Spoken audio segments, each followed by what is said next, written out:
நடு ரோட்டில் போலீசாருடன் மல்லுக்கு நின்ற வீரப்பன் மகள். இதுவரைக்கும் விஜயலட்சுமின்னா யாருன்னு கேட்ட சீமான் சேலத்தில் நடந்த பிரஸ் மீட்ல பேசும்போது வயசு பொண்ணை சோளக்காட்டுக்குள்ள குண்டு கட்டா தூக்கிட்டு போயா வன்புணர்வு செஞ்சேன்னு பேசினதோட வலசரவாக்கம் போலீசார் விசாரணைக்கு பிறகும் அவங்க விரும்பி தான் உறவு வச்சுக்கிட்டாங்க. இப்போ அதில் என்ன பிரச்சனை?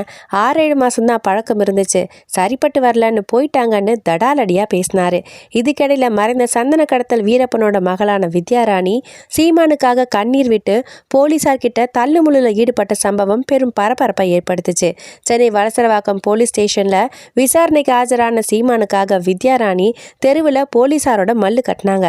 மேலும் பத்திரிகையாளர்கள் கிட்ட சீமானுக்காகவும் நாம் தமிழர் கட்சிக்காகவும் கண்ணீர் விட்டு பேசினதோட பெண் போலீசார்கிட்ட வாக்குவாதத்தில் ஈடுபட்டு பெரும் பரபரப்பை ஏற்படுத்தினாங்க.